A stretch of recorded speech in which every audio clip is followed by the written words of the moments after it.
Good morning. Welcome to this joint overview and scrutiny committee meeting.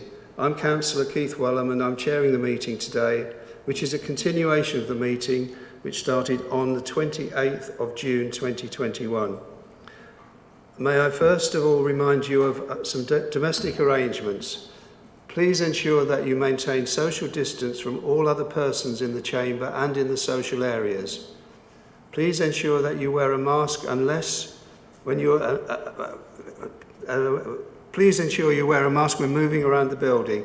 Once you've taken your seat, you may remove your mask. Please ensure that you use the hand sanitizer and wipes provided. Please maintain social distance at all times during the meeting and during any breaks. Please ensure that microphones are turned off when not in use. Please do not interfere with other speakers.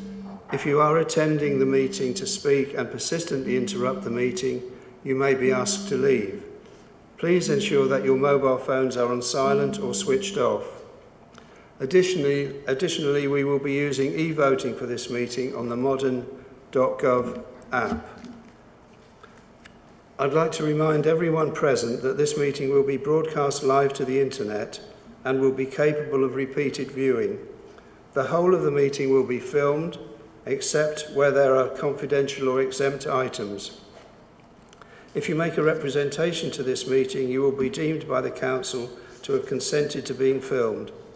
By entering this meeting as a speaker, you are also consenting to being recorded by the Council and to the possible use of those images and sound recordings for webcasting and or training purposes. The Council, members of the public and the press may record, film, photograph or broadcast this meeting when the public and the press are not lawfully excluded. So, can I turn to the Governance Officer to tell us who else besides the committee members are in attendance today? Thank you, Chair. So this morning we have Cassandra Clements, the Assistant Director for Environment and Commercial Partnerships, and Sarah Cameron, the Corporate Manager for Strategic Property. And we have Janice Robinson, Corporate Manager for Governance and Civic Office, and myself, Chair. Thank you. And also in attendance is Councillor Jessica Fleming, a member of the Mid-Suffolk Cabinet. So can I move to the agenda, please? Apologies for absence and substitutions. Thank you, Chair. We have apologies from Councillor Margaret Maybury and Councillor Terence Carter, and Councillor Sarah Mansell is substituting for Councillor Carter this morning. Thank you, Chair. Thank you. Can we now receive any declarations of interests, of pecuniary or non-pecuniary interests by members, please? Are there any to declare? No? Thank you very much. We now turn to the minutes of the meeting held on the 28th of June 2021, and we need to confirm these minutes. Are there any points regarding the accuracy of the minutes? Governance Officer. Thank you, Chair. There are a couple of quick corrections to make in the minutes, which I'll ask you to note. So at 70.13, members are asked to note that the word should be country and not county. And then again at 70.35, members are asked to note that instead of the word posed, the word discussed is put instead of that. Obviously, I was not the Governance Officer at the last meeting, so I'm happy to take any questions, but if there are any very detailed points, I have to take those away. Councillor Barrett. Yes, at 70.15, the net return, it reads 3.67. It actually is 0.367 in the documents that we had, which actually, I think they probably got that wrong when they answered, but if you look at the minutes or the presentation, it is actually a 0.367, not 3.67. Bit of a difference.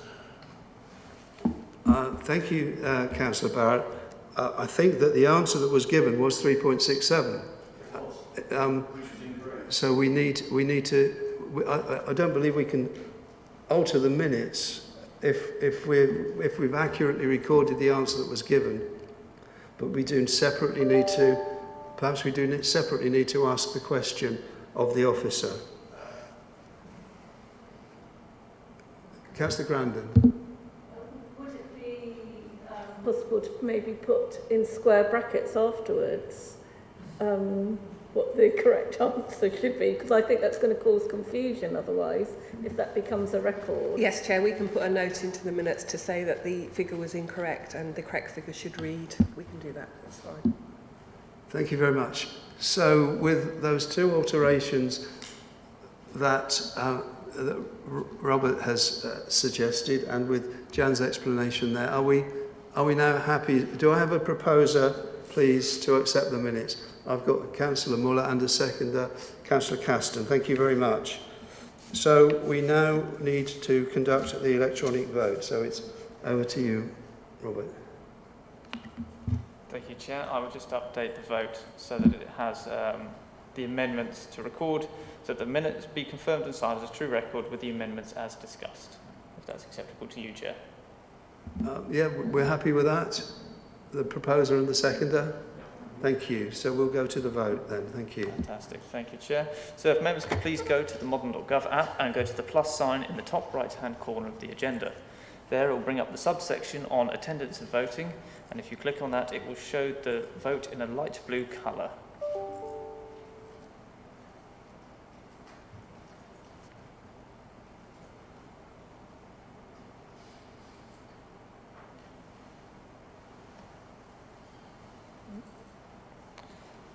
Thank you, Chair. All votes have now been received, and that is 9 votes for and 2 abstentions, so that is carried. Thank you.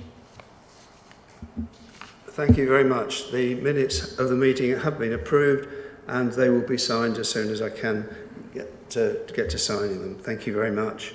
The next item is any notifications of petitions in accordance with the Council's petition scheme, please. None received, Chair. Thank you.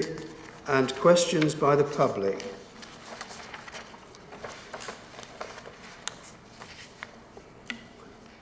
Thank you, Chair. We have received one question from Mr. Thomas Morelli, which I believe you will read out. Is that correct, Chair?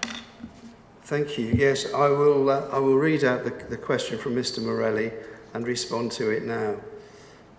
His question is: the Joint Overview and Scrutiny Committee last scrutinised the shared legal service in July 2018. Since that time, there have been a number of occasions relating to successful or conceded legal challenges against Babergh and/or Mid-Suffolk District Council. Most recently, the claim for judicial review brought by Boxford Parish Council, which was part conceded by Babergh. This raises the potential issue of the quality of advice being provided by the shared legal service. In addition, given the time that has elapsed since the committee's last review of the shared legal service, it would seem prudent for updated scrutiny by the committee to be conducted. Given all this, will the Overview and Scrutiny Committee commit to carrying out a full review of the work undertaken by the shared legal service to ensure that it is still performing in line with expectations and is providing good value for council taxpayers? This question will be dealt with under items 10 and 11 of the work plans for the Overview and Scrutiny Committees. Thank you. Are there any questions by councillors? None received, Chair. Thank you. We now have two information bulletins, and I believe that we have received some updated bulletins. Sorry, are we allowed to ask questions about that statement, or are they written questions? Ask questions about the statement I've made about the question. About the Morelli We're going to discuss what we do with that question in terms of programming that okay, fine, at items 10 and 11. Yeah. Yes, there are two information bulletins on the agenda which have been updated in addenda that have been sent to you all. Cassandra Clements is here, Assistant Director for Environment and Commercial partnerships, and she's here to respond to any questions. So, and I think Councillor Fleming, you're here perhaps to either ask a question or respond to questions.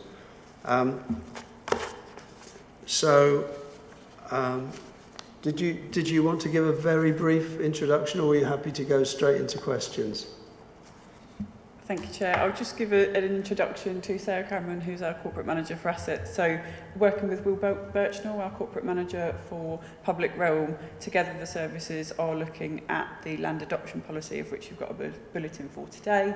So I'm here to support Sarah on that item, and then I'm here in place of Will today for the Public Realm update. Thank you very much. So, members, are there any questions? Is anybody? Councillor Epping-Young and then Councillor McLaren. Thank you, Mr. Chairman. I'm just wondering, with regard to, I guess, what is the paragraph that starts, there are no legal requirements for councils, etc. And it talks about developers taking on responsibilities. I'm just wondering, what is the process of accountability and how is this monitored, these lands that are under the stewardship of these developers and their subcontractors? Are you happy to answer that? Thank you. It's really through planning process more than anything, where we know that parcels of land have come forward through the Section 106 process. We'll have more oversight of that, but really our planning team and our strategic property and public realm teams will have an equal chance to find out what's happening with those sites and take those forward. I'm sorry, Mr. Chairman, I don't think that actually answers my question. Because, I mean, that's kind of after the horse is bolted, sort of, so to speak. So the actuality is, if someone is supposed to be responsible for maintaining these lands, how do we make sure that they're doing the job they said they're going to do?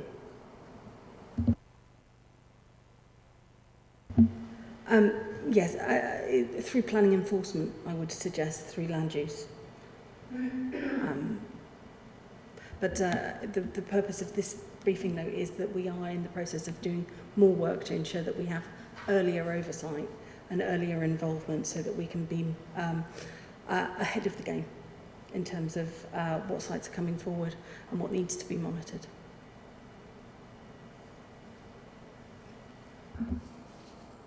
Councillor McLaren, I think you were next with a question. Thank you, Chair. Sarah, first of all, is there a map that I could access to have a look where all these green spaces are, and are they identified? There is the mapping browser that is on the website, Okay. that has a layer of our ownership.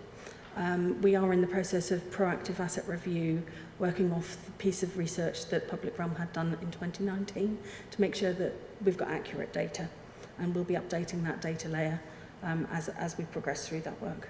And going on to that, sort of grading the map, will you be including parish councils in that sort of questioning and checking?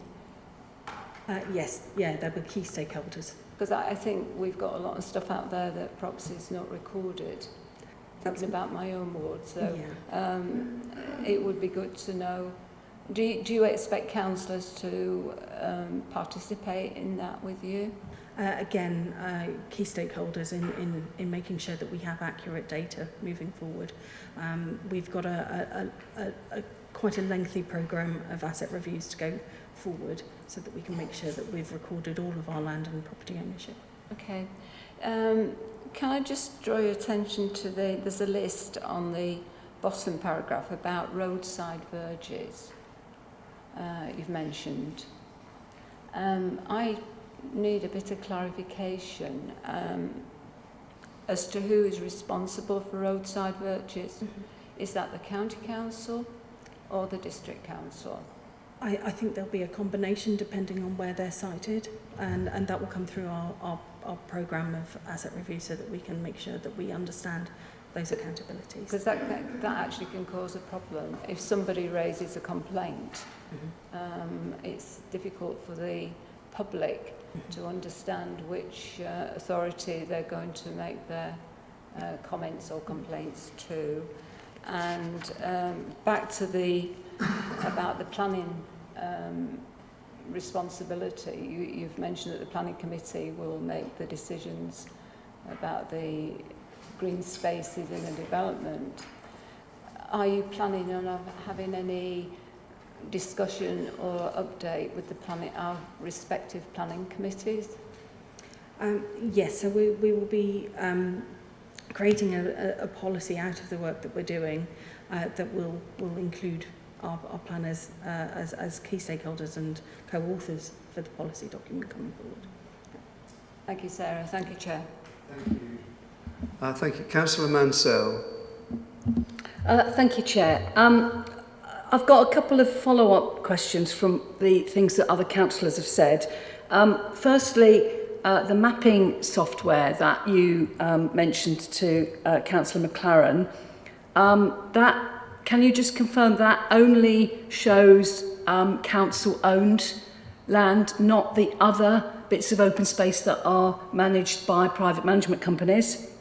And on the planning side of things, now I've been on a planning committee for several years now, and I've often brought up the issue about public open space and was told that that isn't a planning matter who takes it on, it's just that it has to be provided.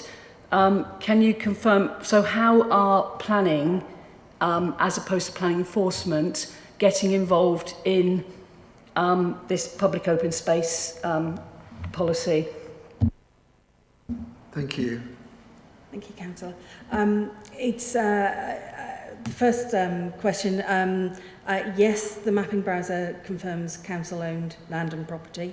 We have access to a cloud-based piece of software that goes further than that and shows planning uses as well as private ownership, so that we can keep an eye on what's happening in the districts. And that's a piece of software that we have a subscription for. The second question,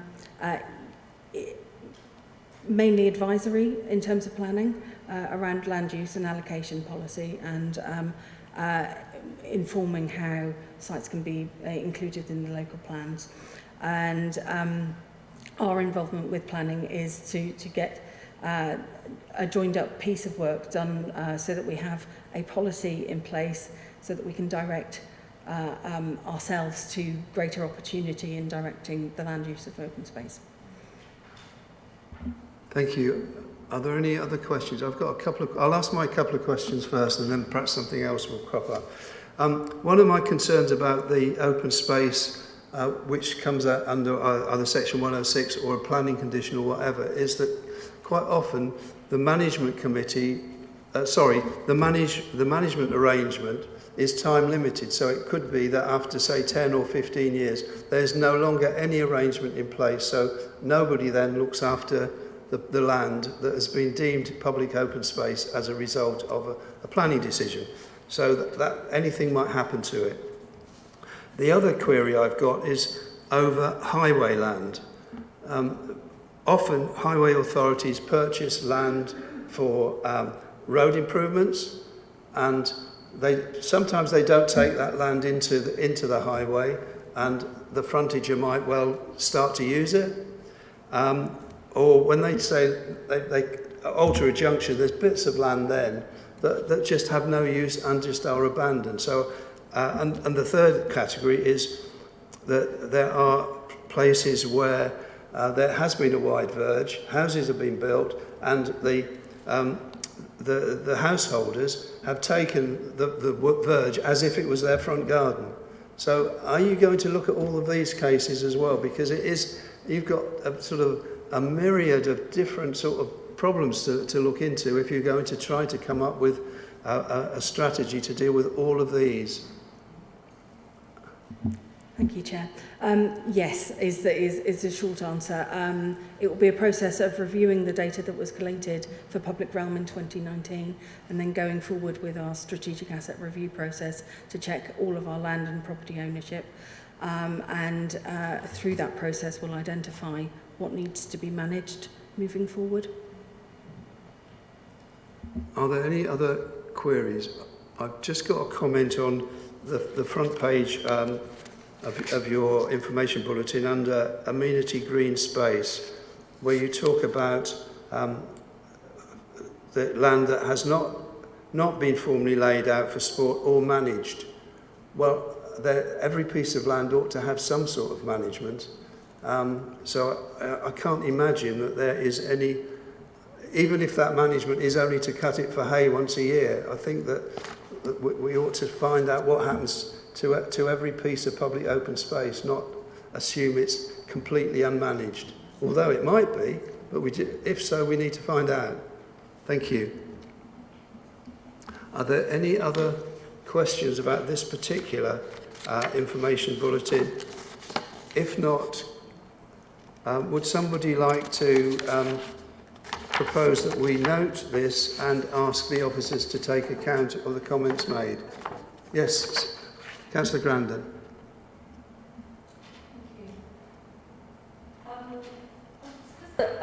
Where it's referring to developers taking charge of open space on a project that they've had, I thought that going forward that's going to be not legal to have that kind of payment in place, that management in place. Is that correct, or am I incorrect? Thank you, Councillor. For housing situations rather than flat. Yeah, I'm actually not sure. I'll have to come back on that. Yeah. Thank you. Are there no other questions? Do I have a proposer, please? Councillor Muller. Yes, thank you, Chair. I'm happy to propose that we note this. Thank you. Note it and ask the officers to follow forward, please. Yes. Thank you. Thank you. Do I have a seconder, please? Councillor Caston. Thank you. And can we now have the electronic vote, I believe? Chair, as this paper is just for noting, we don't need to. We don't need to vote on this one. Oh, that's brilliant. Thank you. Okay, so we've noted it. We've asked them to take note of our comments, and we move on then to the information bulletin on insourcing Babergh Public Realm project. So, do you have any comments that you wish to make, or we'll just go straight to questions? Does anyone have any questions? Councillor Barrett. I was rather concerned in the document where it says as is, because ID Verdi, if you're a resident of Babergh, we definitely don't want it as is. They are, I have to say, a poor organisation in terms of delivering the service, which is obviously why we're changing this anyway. That's been recognised. Also slightly concerned that obviously a lot of the staff are being tupied over. Does that include the managers? Does that include the operational staff? And what are you putting in to make sure that we get the service that really we deserve? Because quite honestly, at the moment, it's woeful. And anything extra. I mean, to give you an example, yesterday, I was in the Kingfisher car park. There were 4 ID Verdi vans parked in the lorry park, waiting for those very hard-working two-peat staff to come in on Monday morning. The car park that they pass every day is in an appalling position. It's in a terrible state. And also the entrance to the Kingfisher, and that's part of their remit. So, you know, if we're going to have as is, can I say that's not good enough? we need as improvement, please, all the time, because the whole purpose of this is to improve and control. And obviously our Mid-Suffolk College have got absolutely no interest in this because they've obviously got their own in-house department, which is probably functioning far better than this ID Verde contract. So just an observation, and that's all we're allowed to do on these things, aren't we? Observe, comment, and hopefully you'll take on board those comments. Councillor Grandon, would you like to make a comment? If you want to come back after that, that's fine. Mine is the Barrett. I very frequently, 3 or 4 times a week at the moment, have to contact Will Birchall, telling him about the poor grass cutting experiences we're having in Hadley, for which Will has apologised, and he has assured me that I could go in print and inform Hadley Town Council that things are going to be improved going forward from September.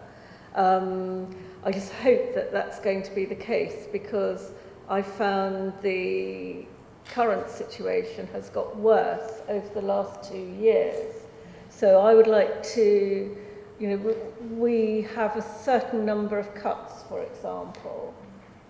That clearly, when in certain weather conditions, needs to be changed.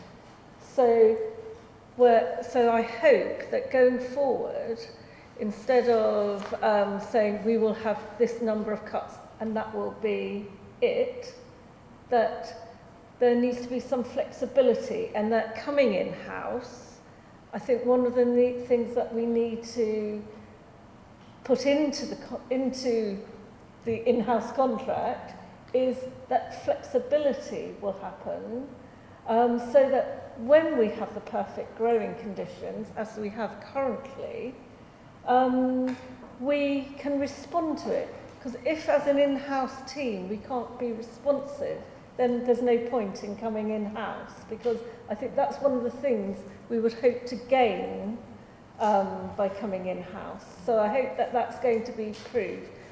Will did say that and he said, I said, I want to put this in print.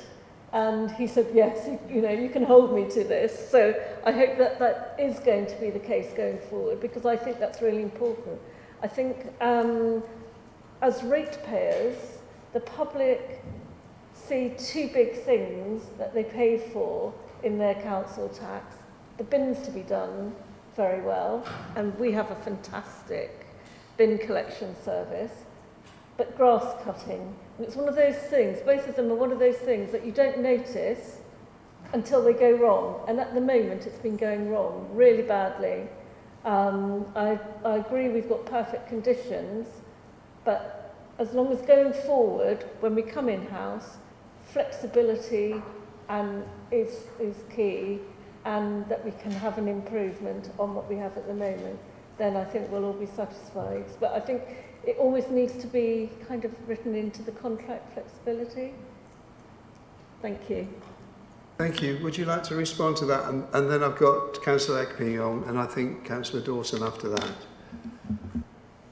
Thank you, Chair. So just to go back to some of the questions from Councillor Barrett. So in terms of management, there's one operational manager that's likely to be dupied over. The rest of the management is part of the wider ID Verde structure. The rest is the operational team.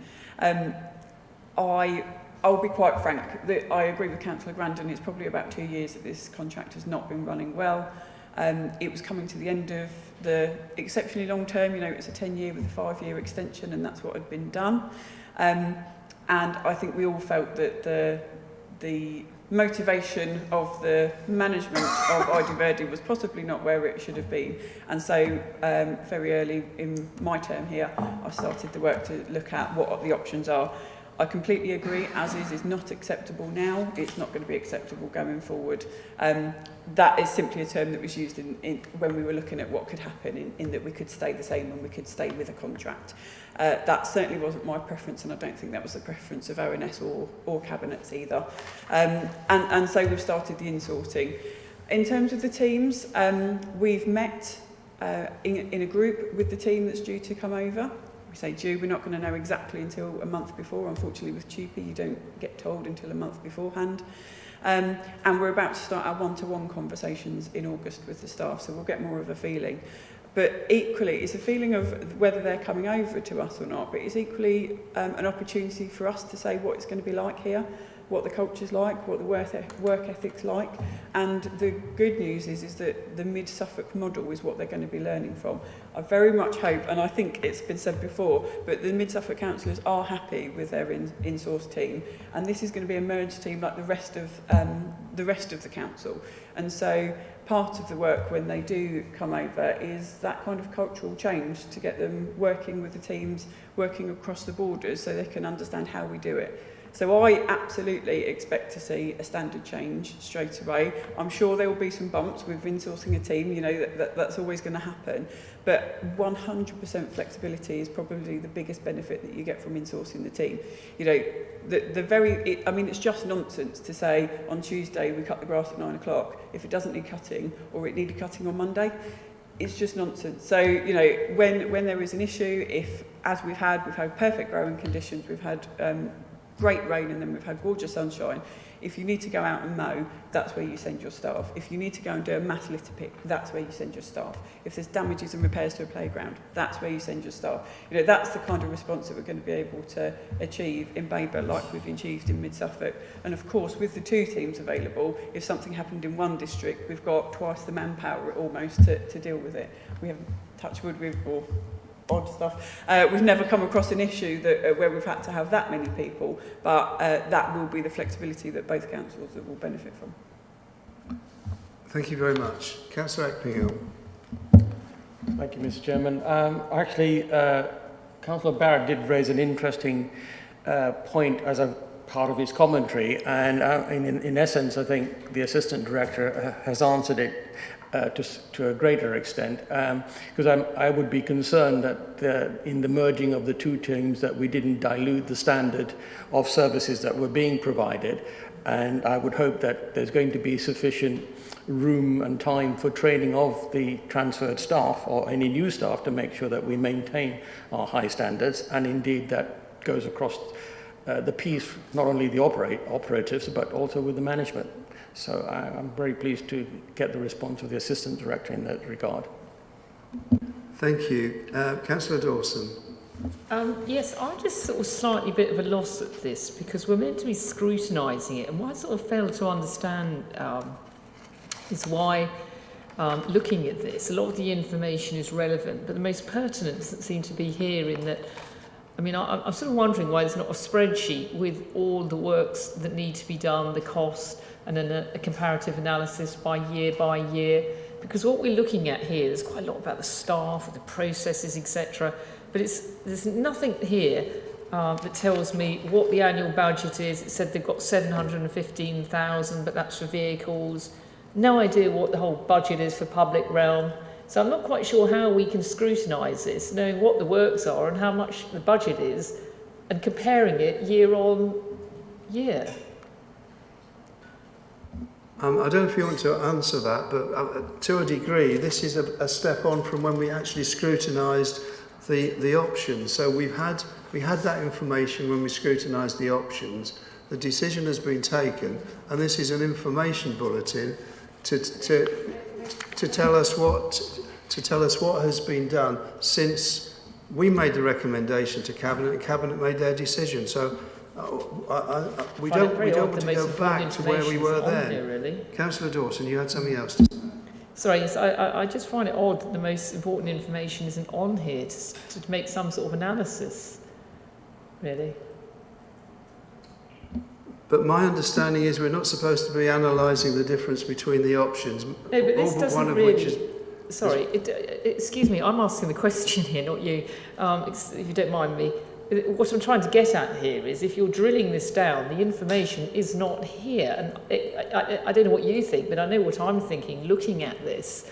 You know, I've done a lot of project management before, and the very basic elements aren't really in here, and they should be. Would you like to respond to that, please?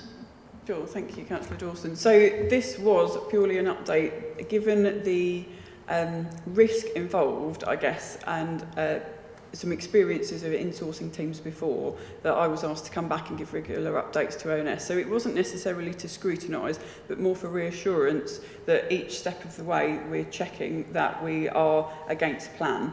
What we do intend to do is come back to ONS once we've tupered over, once we've got the staff in and we're fully aware of all costs. So at the moment, until we know what staff are in, until we know what recruitment we need to do, and we finalise all budgets, we've bought all equipment and everything like that, there's still some movement in there. So I fully intend to come back to ONS and give a more detailed set of information about what's going on. But this was not necessarily for scrutiny, more for a reassurance of scrutiny. Well, I'm quite surprised, really, because I don't think that's really what...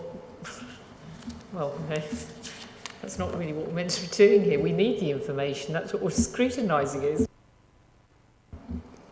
I think we'll leave it there. We've done that part of the scrutiny, and I now have Councillor Caston and then Councillor Grandin. Thank you, Mr. Chairman.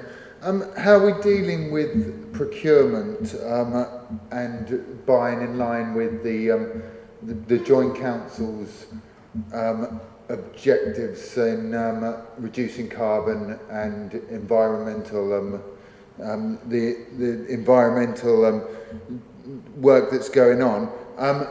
Who's doing the procurement, and are we looking to future-proof what we're doing? Thank you, Councillor Caston. So all the procurement's been done in-house by our own commissioning and procurement team. So in terms of vehicles, we are looking for electric vehicles where we can for smaller fleet. At the moment, we're predominantly buying bigger fleet where that's not necessarily available, but of course that will be on the HVO fuel. So where we don't have an electric vehicle, it will be using HVO fuel, so we'll have that 90% reduction in emissions. All hand tools are electric. So everything's moved over to electric for the public realm team, and so that's been happening probably ongoing for the last year and a half or so to move everything over to electric. And then of course in terms of rounds, we're trying to keep vehicles as local as possible. So even though we use an HVO fleet, we still want journeys to be as short as possible. So for instance in Babergh at Calais Street there is a depot, a very small, but a depot that we can use there so vehicles aren't moving all over the district. Equally in mid-Suffolk we've got the Creating Road depot where vehicles are stored. So we'll have stuff in each district to make sure that those vehicle journeys are shorter. Thank you. Councillor Grandin.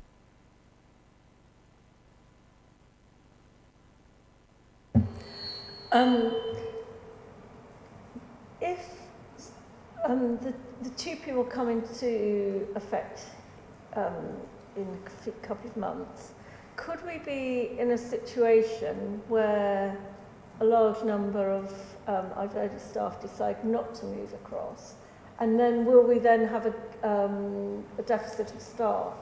Have you made preparation for it? And have you done informal, are you allowed to perhaps to do informal talks with the current staff, IVERDI staff, so that you have an idea of what is likely to happen? Or could we be in a situation where we have a deficit of staff? And then, if that's the case, do you know what you're going to do? Thank you. Thank you, Councillor. Yes is the short answer. It's a definite risk. So there's a risk register for the project, and that absolutely is one of the top ones. Unfortunately, with TUPE rules, you don't know until 4 weeks beforehand who's going to come over, which is very, very late in the day for recruitment. Now, we've got a number of things happening. So I mentioned earlier that we've got one-to-one conversations with the staff from IVERDI in August. So I think we'll get a good understanding there whether the staff are ready to come over or not, if that's what they'd like to do. The good news is that our terms and conditions, as you'd probably expect, are better than IVERDI's, and so they're going to get paid more and have better working conditions. So it's looking good for them. What they will have to do is work differently and be managed differently, and so for individuals that's going to be their choice, isn't it, as to whether they're up for that or not. what we've got in place, we've already got some sort of soft, informal conversations going on with agencies to say that we may need some staff at short notice. And what we've done is take part in the government's Kickstart programme, which is people that are on universal credit, putting them into work for 6 months. So we've got a number of people coming into the public realm team that are both from the administration side right through to the operative side that we can use to help support during that time as well. So all these people have got similar kind of work experience in time. It just happens that they're on universal credit at this point. So we've kind of got a backup in terms of agency, and then we've got some Kickstart people that we'll be using as well.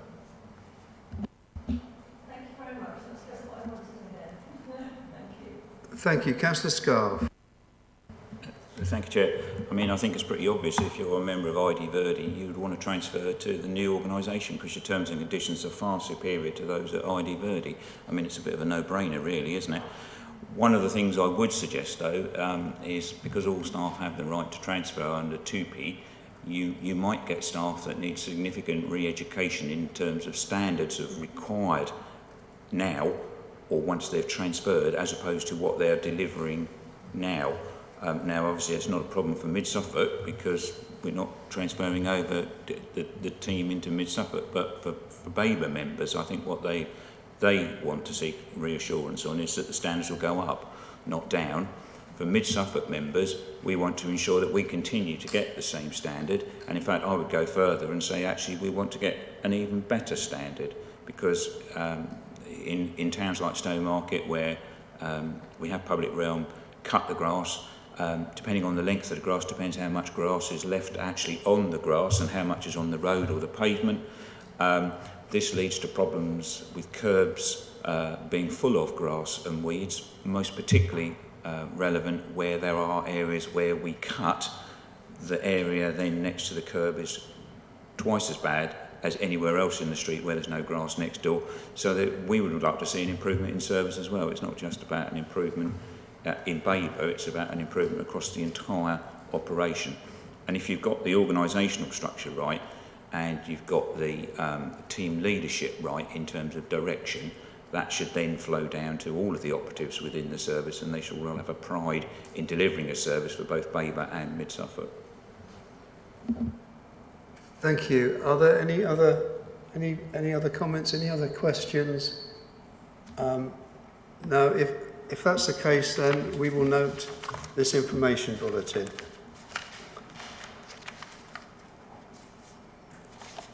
And so we then move on to the next item, which is the task and finish group for scoping of transport in the district.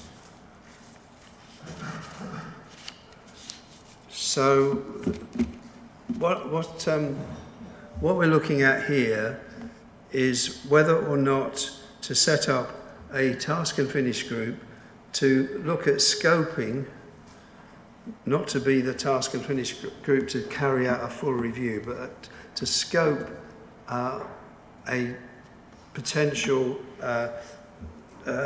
item for scrutinising transport in the district.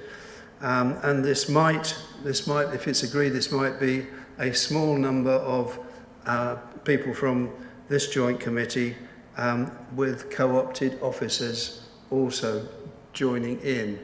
So really what I'm looking for is some discussion around whether you agree that we should set up a task and finish group to scope this, and if so, what form that task and finish group should take. So is there anyone who would like to ask questions or debate or think it's a good idea or a very bad idea? Councillor Barrett.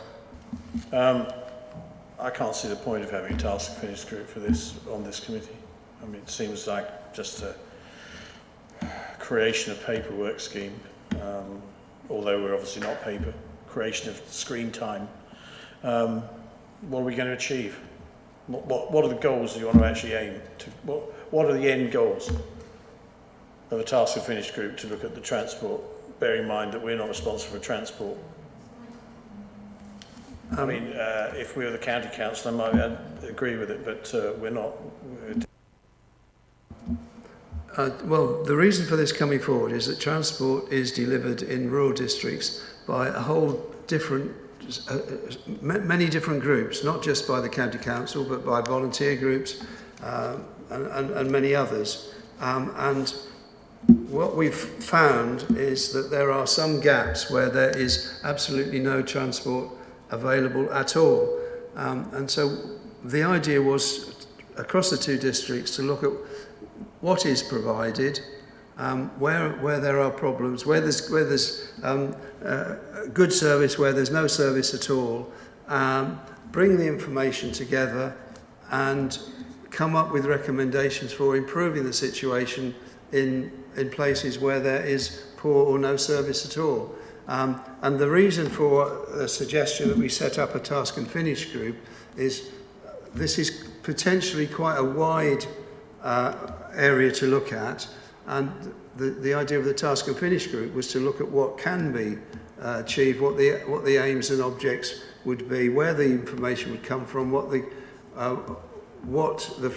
ultimate task and finish group should look like in terms of numbers, and who should be members of that task and finish group.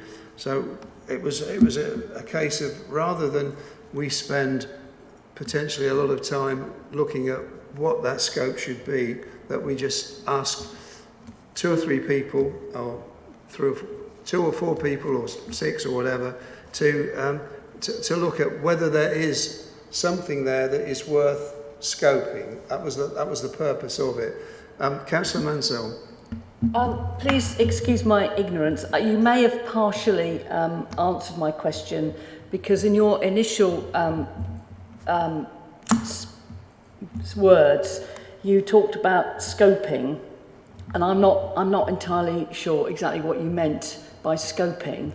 I think that transport across our districts, in terms of public transport, is dire. And what you've just said, so the task and finish group is to look at whether it's worth investigating public transport facilities. Is that what you meant by scoping? I'm not quite sure. In some respects, I have sympathy with Councillor Barrett, because public transport options are not a district responsibility, but we certainly need some sort of joined up approach, because time and time again we are told in planning committees that such and such a place has a regular bus service.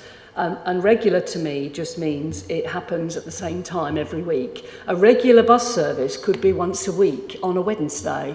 It's still regular, but it's completely insufficient.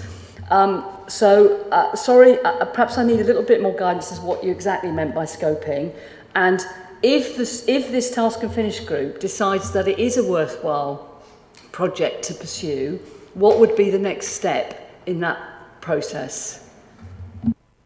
Well, the first answer to your first question, we can make very little difference other than to put pressure on the county council or the government or whatever to change public transport.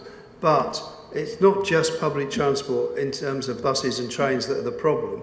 There are other difficulties, like people can't get from where they live to the station or to the bus stop. So it's a much broader thing than that.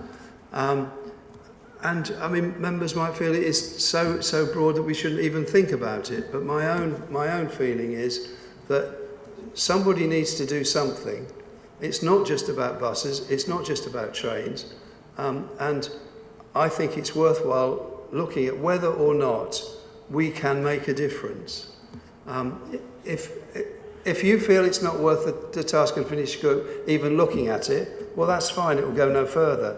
If the task and finish group, a few people meet and come up with some suggestions, you can then say it doesn't go any further. But I just feel that somebody needs to do something. Nobody's doing anything at the present, and this is an opportunity for the two districts to have a look at what services are provided for transport in the broader sense in their districts. I've got Councillor Caston and then Councillor Grandin. Sorry, is that me, Mr. Chairman? Thank you. Yeah, so I'm in kind of two minds with this. I want this to bring value.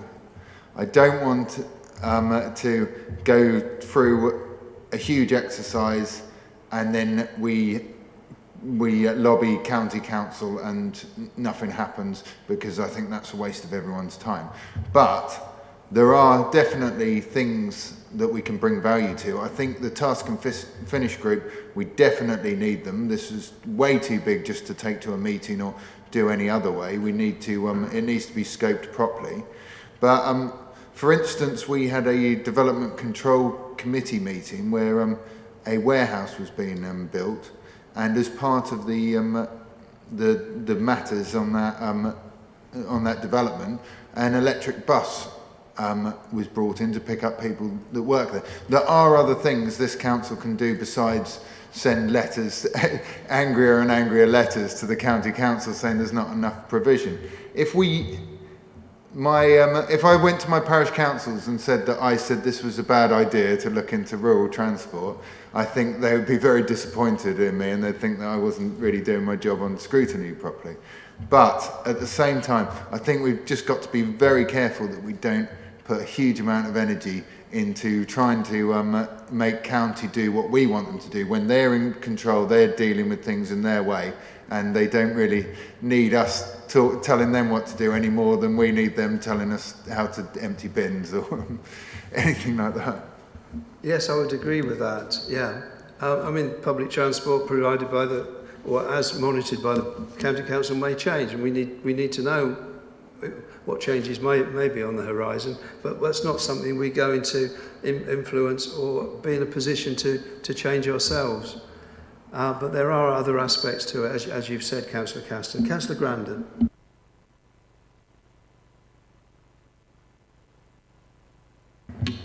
I'm in some agreement with the previous speakers.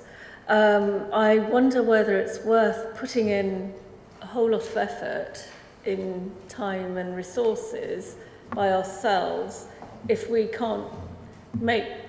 not in control of what the end result will be in the budgets and so on.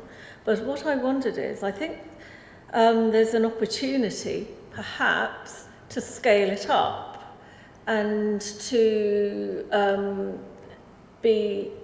get into discussions with O&S of county and make it a much bigger issue that perhaps we wouldn't take the lead on, county would take the lead on, but we and other districts would get involved in, because it's something that needs to be looked at county-wide really, and so and they are the controlling body for this anyway. So maybe it would be a good idea for us to recommend to county to look at it with district involvement as an O&S issue. And I think we're allowed to. I've been involved with something a long time ago where O&S at county and district level were involved. Yes, thank you. But the reason that I haven't suggested that yet is that I feel that that's something which would come out of the task and finish group, having a look at what is achievable, what is worth the effort of putting effort in, and that could well be the outcome. I've got Councillor Ekping-Yong, and then I've got Councillor McLaren, and then Councillor Scarf. Thank you. Thank you, Chairman. I think I would agree with Councillor Caston about the need to be very focused in on this. Whilst we are not the controlling authority with regards to public transport, I think we do have a role to play in terms of influencing and signposting in terms of what we believe that our residents would like to see or would benefit from. Because that it's not just a pure transport issue. There are other repercussions from having good public transport, both in terms of the overall economics of the county and its towns and parishes, but also from a well-being point of view in terms of the movement of people and businesses. So I think it's worthwhile setting up a task and finish group, but it really needs to absolutely focus on what we believe our residents are looking for, and then making those representations to the relevant authorities. Yes, thank you. I've got Councillor McLaren next. Thank you, Chair. I think overview and scrutiny, joint and unitary, have got quite a lot of work that needs to be done within the programme. And at the end of the day, you're right, we have to consider things where we can make a difference and hold people to account. And I just wonder if we've already got a work plan discussion during this agenda. I think I would like to propose that people consider it, perhaps in more depth. I just want us to be an effective joint overview and scrutiny committee, and I'm not sure what we're going to achieve. I think it's laudable, but I actually just feel there are other issues that will come up as well. You and I have discussed that. There are situations coming up that need actual scrutiny and holding people to account.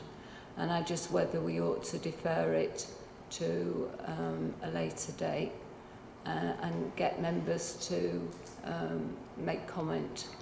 I just don't think, I'm not sure that we're going to achieve what I understand the aims, but I'm not sure that we're going to achieve what we want to achieve. Thank you. Councillor Scarl. Thank you, Chair. Yeah, I mean, whilst it's largely down to the County Council in terms of bus services around the county, it could also be down to each of the districts. We all have community transport networks, one for each district, and Mid-Suffolk is based in Stowmarket.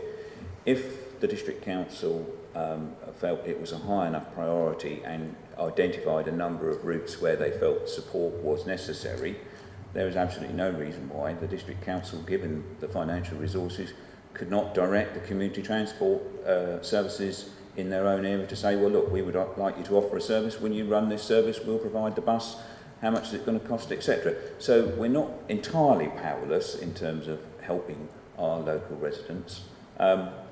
One of the things that sort of does concern me is the county have just launched their Bus Back Better idea. Lord alone knows what's going to come out of it. One would hope a large number of electric buses running around the county instead of diesel buses, but we don't know what's going to come out of that.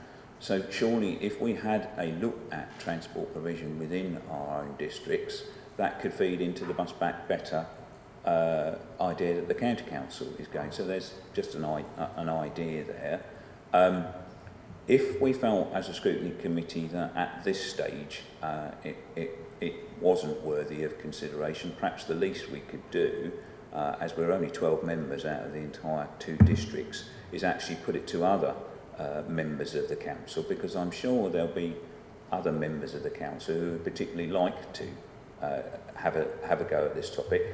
It doesn't have to be a task and finish panel wholly contributed by members of this scrutiny committee. It could be other members of the council. So before we kill the thing dead, if that's what we're going to do, why don't we at least go out to other members of each of the councils and say, look, this is what our thinking is at the moment.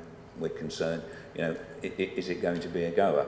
If they say no, we're not going to bother, then we've frankly got our answer. But let's not kill it at the moment when we have the chance to influence future transport provision across the county. And we might find that some districts do exactly what we're now proposing perhaps not to do, and actually get a bigger slice of the cake at the end of the day from the county, because they've been more audible, shall we say, on behalf of their residents. Thank you, Councillor Scarf. Councillor Mansell. Thank you, Chair. I'd like to just follow up on what some of the other councillors have said. Councillor Penyong said that we needed to look at what our residents are looking for. I'm not sure that's necessarily quite the case, because we do have the active travel initiative. We do have a climate emergency. It may not be what our residents are looking for. It may be what our residents should be looking for, but they're not necessarily. So I think, and I would like to disagree with Councillor McLaren. I think now is the time to look at it, partly because we do have a climate emergency, and also, as Councillor Scarf has already mentioned, the county have got their Bus Back Better project going, and you're right, we need to be in a position to influence what the county are going to do with that Bus Back Better. I also agree with Councillor Scarf that it may be that there are other members on both councils who might be better placed to do this scoping initiative than those people who are on the Overview and Scrutiny Committee. Thank you. Councillor Dawson. Yes, I would just add, we've identified, I think the idea in principle is very good, but actually we've identified quite clearly what we need in Hadley with regards to the transport. And the bottom line is the money isn't there at county. So whatever we identify, we're never really going to be able to fulfil the transport needs that we actually need. So I am, whilst I think the idea for this group is good, I'm not quite sure we'll ever achieve anything without complete buy-in at county level. Thank you. Councillor Caston, and then I'll come to Councillor Muller. Thank you, Mr. Chairman. It seems like there's two major different topics going on here. There's the county council, are the buses good enough? Are they providing the service? What is going to come with the new reforms? And there's another topic that we're kind of going in from one to the other, and that's what can Mid-Suffolk and Babergh do to improve rural transport. And I think if I was looking at something to scrutinise that we could actually do something with and create a good piece of work, it would be what are we capable of doing to improve rural transport with the means we've got, for instance hopper buses or something like that, taking people to main routes because the routes don't pick up from those areas. And I think if we had an idea of where we laid what our scope personally is, or as a council, to help deal with those issues, I think that'd be quite a good piece of work. But I think interfering with the county council, I just don't think we're going to get anywhere at all. So I think it could be a bit of a waste of time. So, Councillor Eppingham. Thank you, Chair. There seems to be a dichotomy here between district and county, maybe rightly so. But I'm just wondering, given that, to my knowledge, we have quite a reasonable proportion of district councillors that are also county councillors, that they should be talking in this way, because I would expect them to be listening not only to their residents but to their fellow district councillors and taking this message back to county as to what we think they ought to be doing. And I would be very surprised, and I think it would be entirely undemocratic if that voice was not listened to. So while I hear what Councillor Caston has said, I do think there is some value in us actually getting our act together and saying these are the sorts of things that we think should be going on at the district level to help our residents. So I'll leave it there. If I could respond as one with two hats on, certainly I would make my voice made pretty clear about and I'm sure Councillor Scarf would too, about the bus services in and around Stowe Market. That doesn't mean that we would know what's going on in Hadley and could, or Bewers or Shotley Peninsula particularly, yeah. So this would inform us as well in any discussions we have as county councillors. So I think for that reason, as well as all the others that have been mentioned, I think certainly would be a help. So where are we now? Councillor Muller. Yes, thank you, Chair. I've listened with interest to what everyone has to say, and it will be quite interesting to hear more about this project that the actual county council are planning to do with this bus back scheme. My main concern is the cost effectiveness of a public bus service in rural areas. Yeah, it's great if people haven't got vehicles. I don't have a car. It'd be quite useful if I lived in a village, I could have a regular bus service. But at the end of the day, one gets the impression that the majority of users of these buses are those residents with bus passes. And the thing is, and correct me, and perhaps Councillor Fleming can correct me if I'm wrong, that the amount of money that the county would give to those bus operators in no way actually covers the full cost of that journey. So that's perhaps potentially an issue. Certainly, I can only speak within Stowmarket, and I've only had one resident recently say to me, we could do with an improved bus service. And there is a bus service of sorts that goes around Stow-Thorne, Stow-Upton, as you would know, Chair. But it seems to run at the most awkward times, and the bus that I've seen run round is totally unsuitable for residents who are disabled, or a lot of elderly residents have a big shopping trolley. If they had like what I would call like a normal bus you see on this sort of normal route, that might help people. But I was actually encouraged to hear, following a members' briefing we had on Gateway 14 the other week, there are proposals to run an electric bus service, if that gets through planning permission, that would actually run down Gun Cotton Way, and that would certainly benefit residents in Stow-Thorne ward. But at the moment, the bus service is pathetic, quite honestly. I don't personally use it, and the majority of residents I know would use their vehicles or walk into town. That's what I would say. But I think it's down to the cost effectiveness. And even if we came up with a proposal, there's no guarantee the funds would be available at the end of the day. Thank you, Chair. Thank you. Is there anyone who would like to put forward a proposal, whether it's to set up or to not set up? Councillor Barrett. I'd like to put forward a proposal that we do not set up a task and finish group for scoping of transport, as is outside the remit of the district councils. Do I have a seconder? Councillor Dawson.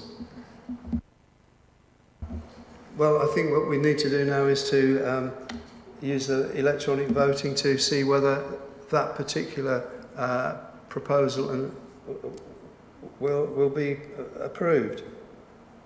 Thank you, Chair. If I could just have a couple of minutes just to put that in modern.gov.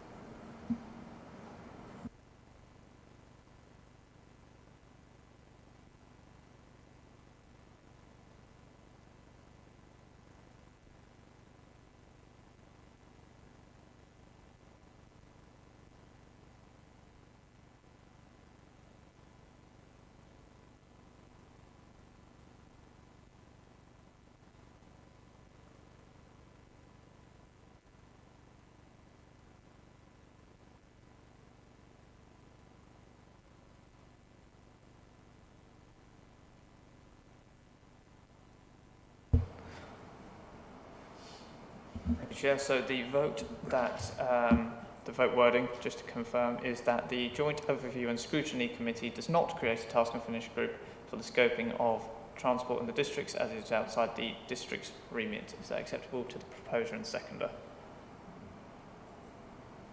I'll take silence as consent, Chair. Yeah, fine. Thank you, Councillors. So I will now start the vote. So the vote is now in progress. If members could please go to the plus sign in the top right-hand corner of their agenda and go on the subsection of voting and attendance. There, the vote will show in a light blue colour on the screen.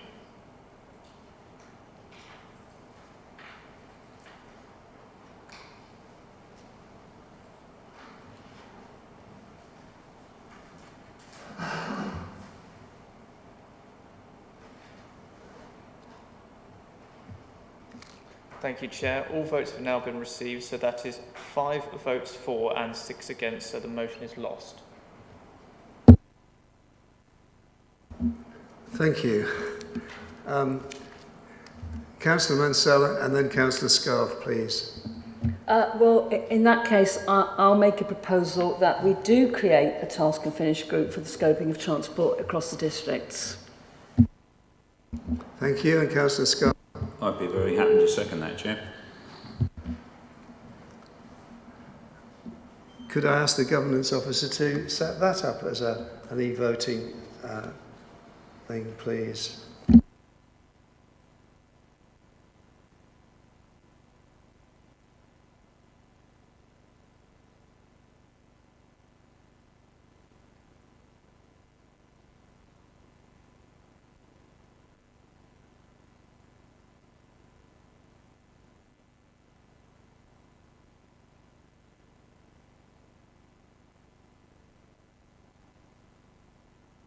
So, Chair, just to confirm, the new proposal that's just been made is that the joint overview and scrutiny, I've missed out the word committee, apologies.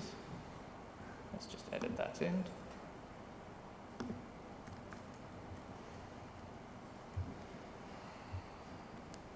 Committee does create a task and finish group for the scoping of transport in the districts. Is that acceptable? Thank you. So, with your... Sorry, did you say voted? Yes, as per the wording on the agenda for this item, let me just find... So, it's a joint, as it's being created as a joint task and finish group, it'll be for the districts as per... So it's... Is that clear, Chair? Do I need to... I think it's clear. Okay. So, with your permission, Chair, I will start the vote. Thank you. Thank you, members. So, if members could please go to today's agenda, go to the plus sign in the top right-hand corner, and go to the subsection on attendance/voting, and there the vote will show just below the one we've done in a light blue colour.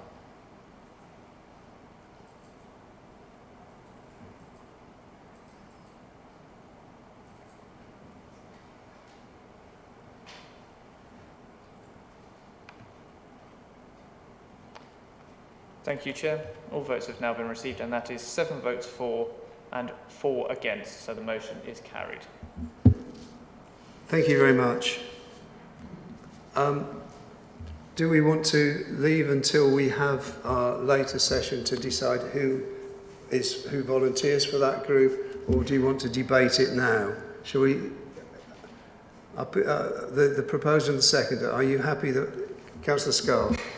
I'm happy that we leave it to the later session, Chair, but just so long as we include the suggestion that it may not be entirely members of the two scrutiny committees as the membership. If it's coming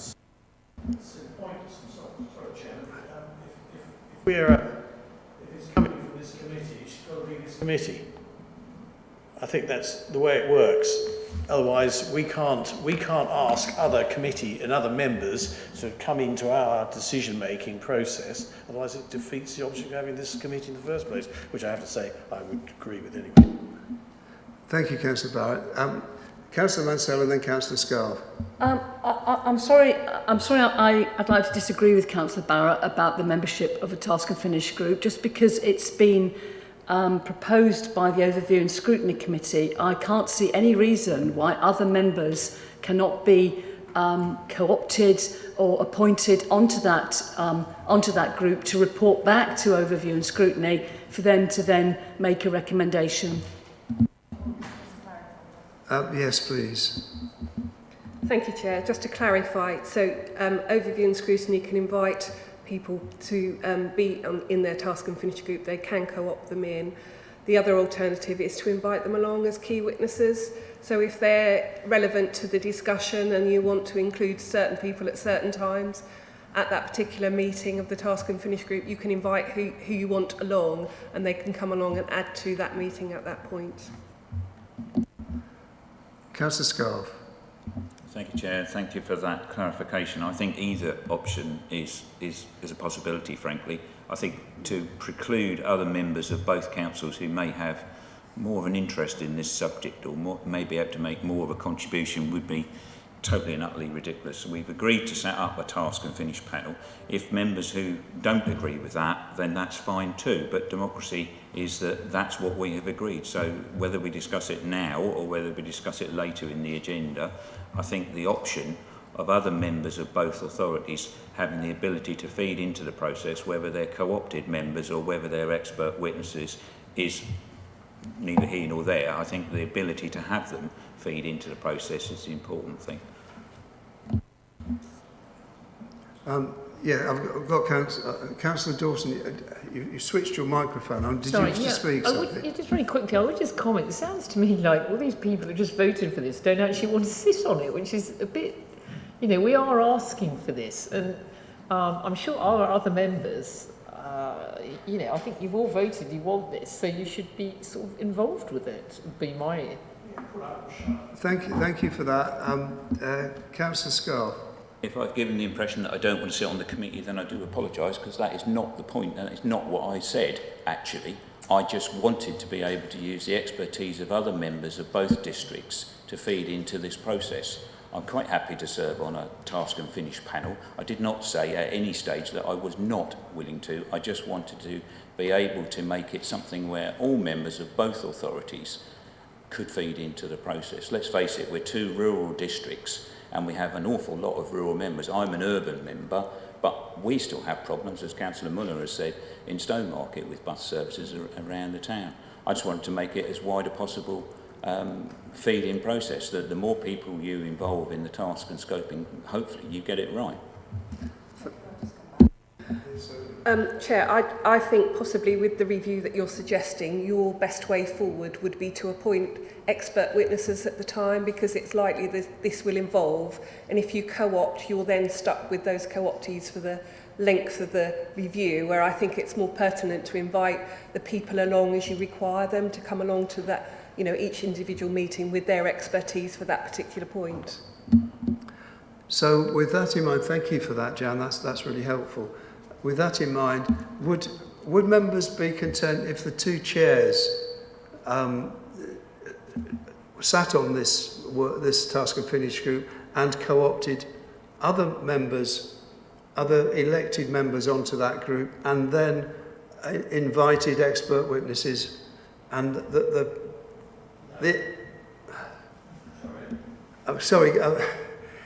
can I just finish? This is what we don't want to spend the rest of the day debating who should be on this task and finish group. We've agreed that we're going to set up the task and finish group. We want to find a quick way and an appropriate way to decide who's going to be on that group. And I just felt that if the chairs made those nominations, that would be a way forward. But I've got Councillor Muller. Thank you, Chair. I wasn't really looking to be a member of the actual task and finish group, but I'm more than happy to provide some information with regard to my particular ward, which I know obviously affects your ward as well, Chair. More than happy to do that from the Stowmarket point of view, but obviously I'm no expert on the transport and rural areas, and I think, you know, other witnesses who live in those areas may be better placed to provide information on that. I have put forward a suggestion that the two chairs get together to formulate who should be on this task and finish group. Would anybody else be happy with that suggestion? I've got a nod from Councillor Gould. So are we able to take that forward as a proposal?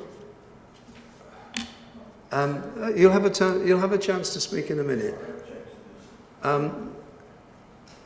Councillor Scarf, you were next. Yeah, I think it's a perfectly sensible proposal. You two as chairs can pull together the right membership of the committees in due course. We've moved a motion which has been passed that we actually set up this panel, so it's down to you and the chair of Babergh to actually constitute the panel and draw expert witness wherever you choose to do so. Councillor McLaren. Yes, please. I quite agree with that. Thank you. So could we put this forward then as a proposal, formally seconded by Councillor Gould?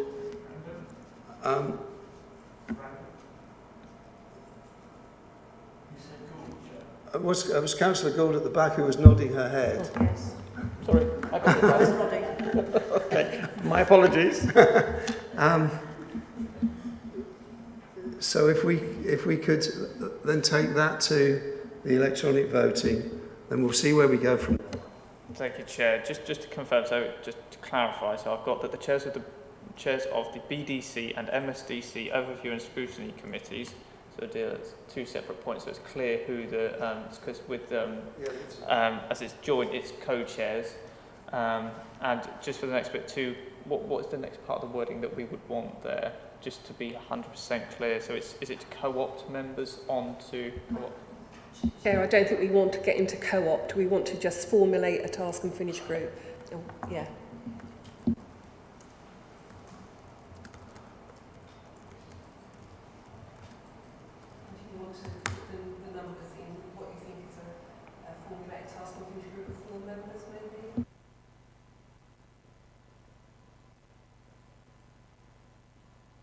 I'd be happy with 2 from each council. Councillor Gould, are you happy with 2 from each council? Yes, Mr Chair.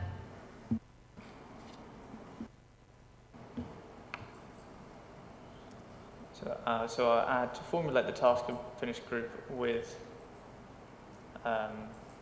2 members from each council, excluding the chairs.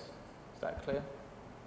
That will, Chair, that's what I was clarifying. That would give us a task and finish group of 6 people. Yes. Is that correct? Excluding the chairs. Okay.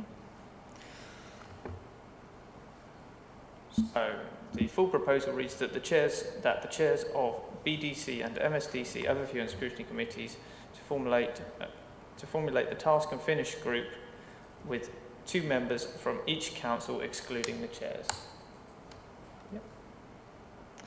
So members, I will now start that vote, and the vote is now in progress in the modern.gov app. So if you please go to the plus sign in the top right hand corner of today's agenda and go on the subsection on voting/attendance, and then the vote will show in a light blue colour.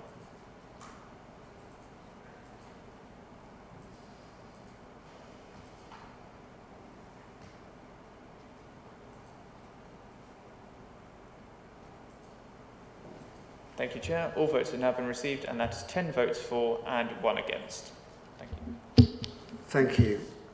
We'll move on. The next item is the forthcoming decisions list.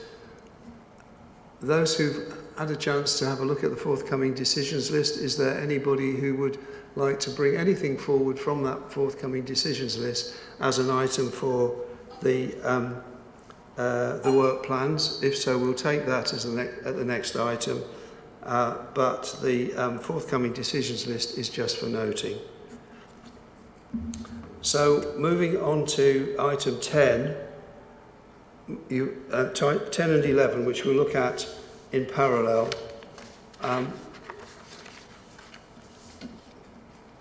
Are there any comments on those work plans? The first one is, the first decision that we have to make is whether or not to agree that we should scrutinise the legal service, and if so, should that be a joint scrutiny, which makes sense, and what should be the timescale for it? So are you, Councillor Barrett? Yeah, this brings back to the earlier point of Mr. Merrill's question to the committee. The trouble is, with legal advice, it is never absolute because of the whole nature of the legal obligation. So it's very difficult to actually say that any advice you get, there will be caveats at any time because it comes down to the individual judge's interpretation of the information that he has in front of him. So to say that we can give some sort of guidance to the legal service, or look at legal service guidance as a percentage of wrongs and rights, would be rather silly, because that in turn interprets the whole nature of law. It isn't. We're not working on Roman law. We're working on our own case law, and obviously, it doesn't allow for an absolute on anything. Hence why it would be very difficult to say, let's look at half a dozen of bits of advice we give, and then the outcomes of those, we'd probably find that we're probably getting 50-50, which is exactly what you'd expect in that. So it's a rather silly way of looking at that. The only thing I would say is, if we are looking at the quality of the service being delivered to the council from those legal services, i.e. does it represent value for money to the district council? To actually question the decisions and the advice, I think is wrong. Maybe we should be looking at the level of service that we get, because I think no one can be able to give that cast iron guarantees. Yes, thank you for that. I think what Mr Morelli was asking for is for there to be a scrutiny as to whether or not the service is performing in line with expectations and is providing good value for council taxpayers. So would you agree that that is worthy of scrutiny? That is certainly worthy of, that is obviously worthy of scrutiny within the contents of that. But I think he also did mention about the decisions, that the implied decisions. He did say that the advice given. So I think that element, I don't think we could scrutinise, because obviously every case is an individual case. But certainly the latter part, yes, maybe we should look at it and putting it forward. Thank you. Councillor Grandin, I think you wanted to speak. Thank you, Chair. Actually, the discussion moved on a bit since I put my hand up. But so, yes, I would agree with what has been said, that we can't really scrutinise the decisions, but we could maybe scrutinise the value for money and the structure and the way it operates, and whether, and responsiveness and that kind of thing. So, yes, sorry. Thank you. Thank you. So is it Councillor McLaren? Yes, I just want to, I think it would be useful to look at, Councillor Grandin's just said about the structure.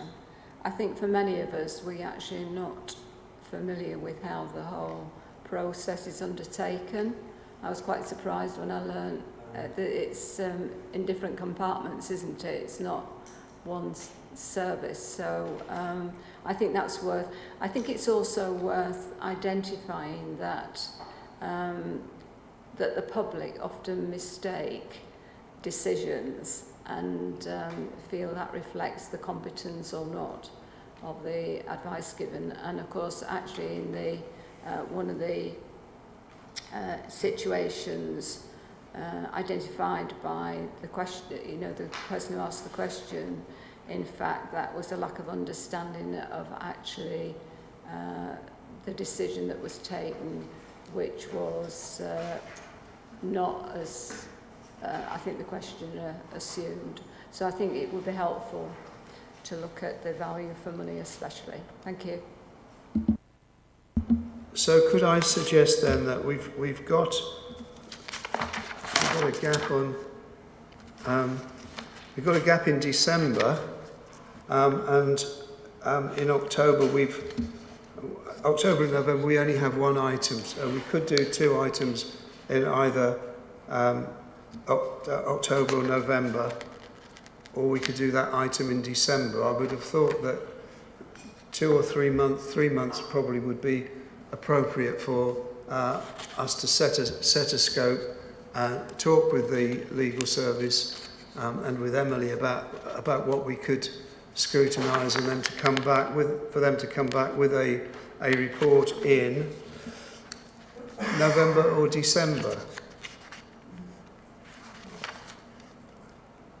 I would suggest perhaps November would be better than December, because if we're going to be meeting on the 20th or thereabouts of December, is that it may not be quite so easy to get the witnesses that we might need along. So could I suggest that we time this for November? Yeah, for November. And the paper from the information bulletin on the land adoptions policy, it suggests that their recommendations on the policy should be coming back to overview and scrutiny in November. So that would be 3 items, but hopefully none of those 3 items should be huge.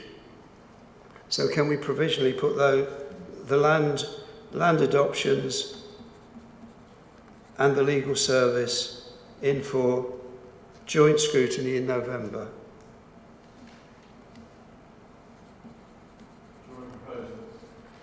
I think we can just agree that if we, and we'll come forward in due course. If we had to deal with that because Mr. Morelli may well be watching. He said he would want to watch and he'd want to know how his request was dealt with. So we can give him some comfort that it has been dealt with, it has been programmed, and we will be looking at a review of the legal service in November. Councillor Eppingham. Thank you, Chair. I'm just wondering why we're trying to load November with 3 items when we have only 1 item in February and March, where we could perhaps spread the load a little bit.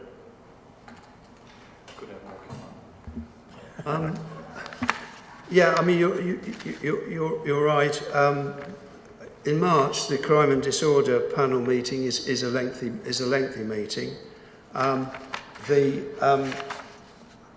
The land adoptions policy hopefully will not be lengthy, and the annual review of local citizens' advice will hopefully be a light touch this year rather than an in-depth scrutiny as it has been for 2 years. Of course, Mr. Chair, we might have something for the task and finish group on transport policy. You might very well.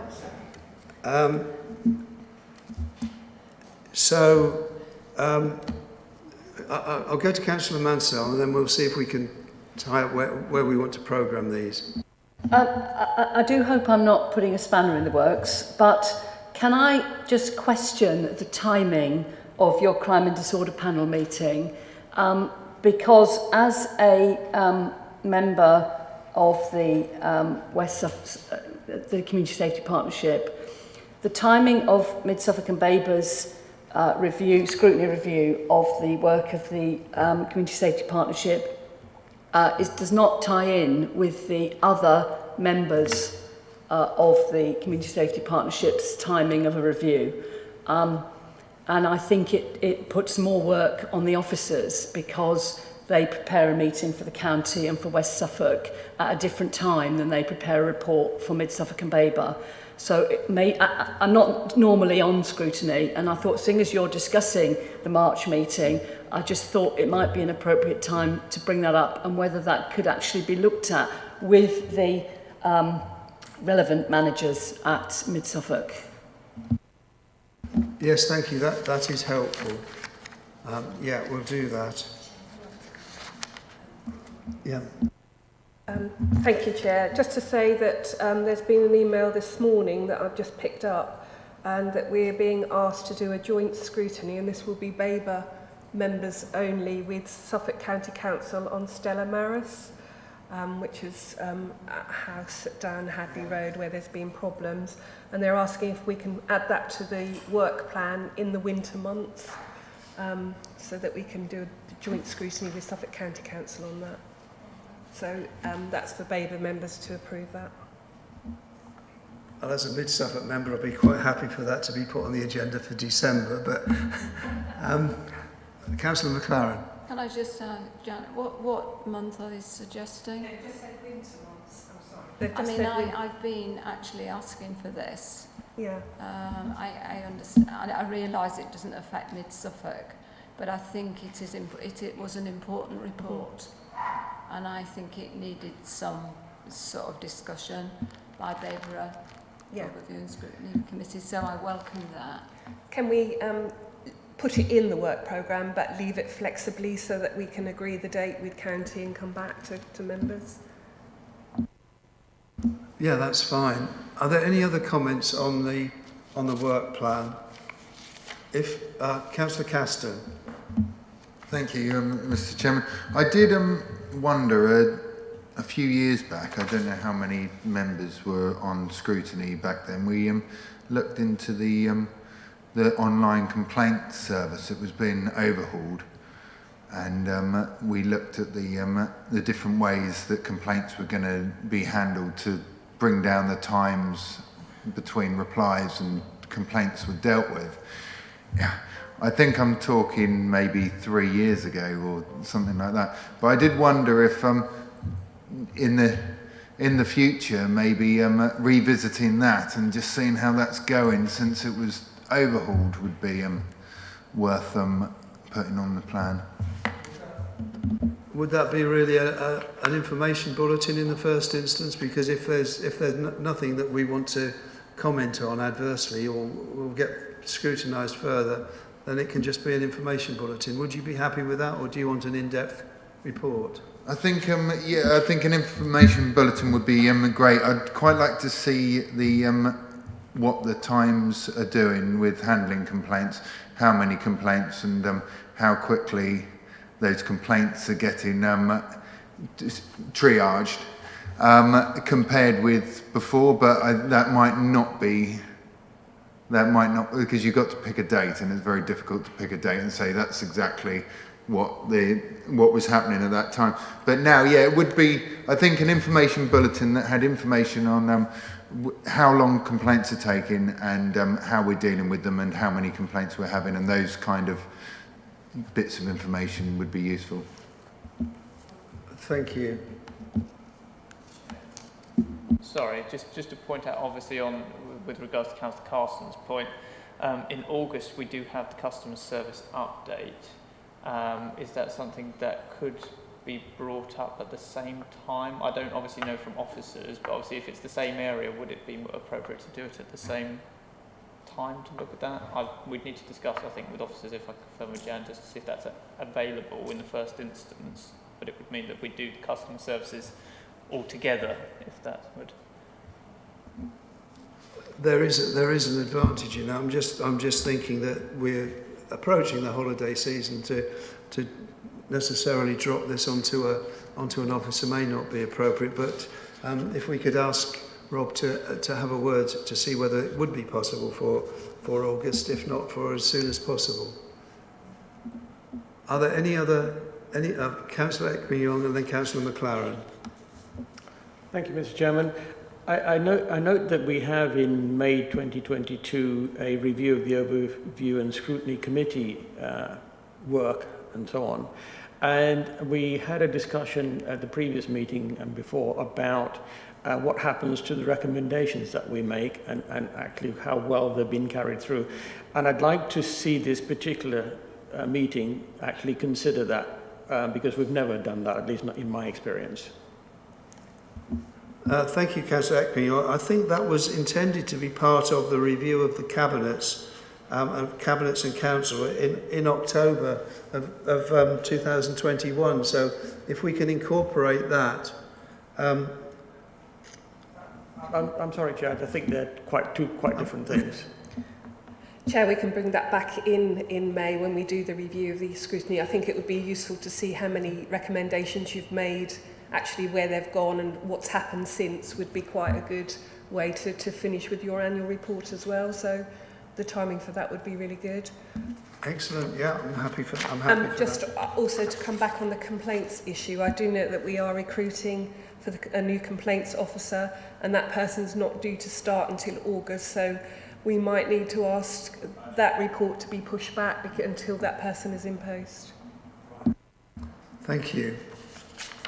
Councillor McLaren. Thank you, Chair. Well, as people have brought subjects up in the public meeting, I will raise the issue of Suffolk. I would like that to be considered in the work plan, some review of Suffolk. Yeah, I'm exploring this, John. So, okay. So I'm not sure. I did discuss it with the chair before the meeting, and I was going to bring it up in the informal bit anyway. But people have brought up sort of. Is this the support they provide to parish councils? I think it is the support they provide to parish. Yes, sorry, they have a wide remit. That's my mistake. I'm particularly interested in the support they provide to parish councils, and I would like that scrutinised. We might have to consider what we look at, but it's something that I feel quite strongly about. Obviously, we can look at the support, but they are a different organisation from us, so that we work with them. We can possibly influence them, but I'm not sure. They are a company that operates, that I'm not sure how much influence we would have, but you know, we could certainly look to see if they're covering all the information and advice that they need, and whether there are any gaps. Well, I think we look at the citizens' advice, which is a separate entity. Yes, that's true, yeah. That's what prompted me to bring it up, because it does, the impact of what they do does involve all of us as local ward members. Yeah, certainly. Thank you. Thank you. So we've made notes of all of the suggestions that have been put forward, and can we agree the work plans? Can we do this by affirmation, or do we need to vote? Chair, I would say we vote on these because we've added Okay. Mr. Morelli's request and other things, so I would say that you need to agree. So in that case, there are two separate work plans, and so could I ask that Babergh members agree the work plan as set out in agenda item 10 plus the additions that have been mentioned, and if we could do that first, and then we'll come on to the similar for the Mid Suffolk work plan. Is that the best way forward? Yes.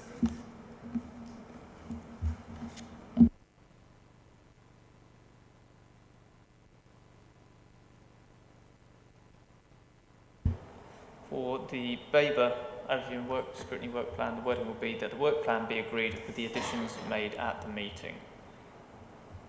So, I will do the Babergh vote first. So, if members of the Babergh committee could please vote, and this will be in the under the item for the Babergh overview and scrutiny work plan on there.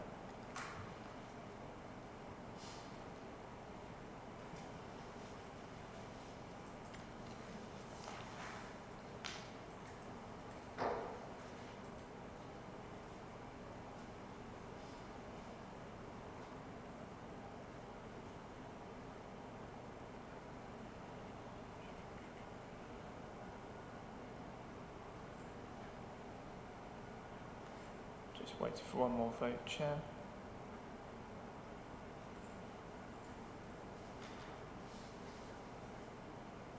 Councillor McLaren, is your... Okay. Can I take your vote verbally then, please? 4. Thank you very much, Councillor. So with that, Chair, that is 5 votes for and unanimous. Thank you.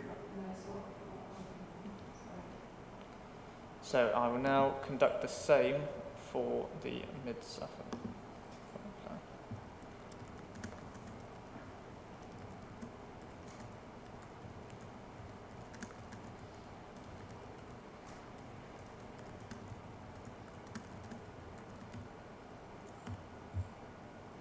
So that's with the same wording, Chair, and that will be in progress very shortly, and it's now in progress. So if members could please go to Mid Suffolk members, please go to the item of Mid Suffolk overview and scrutiny work plan. The vote will now show in progress in the light blue colour.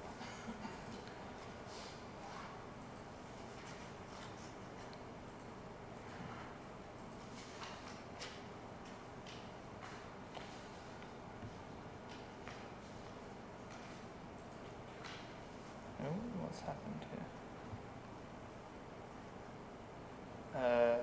Okay, just 2 seconds, Chair, because I think one of...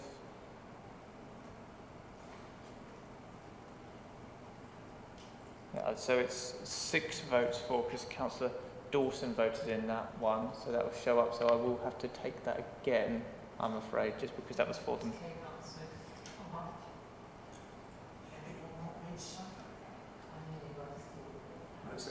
I'm going to do it again, Chair, if that's okay, just so that we have a clear... So if Mid Suffolk members could go to the vote again on there, please. So that's for the Mid-Suffolk Overview and Scrutiny Plan.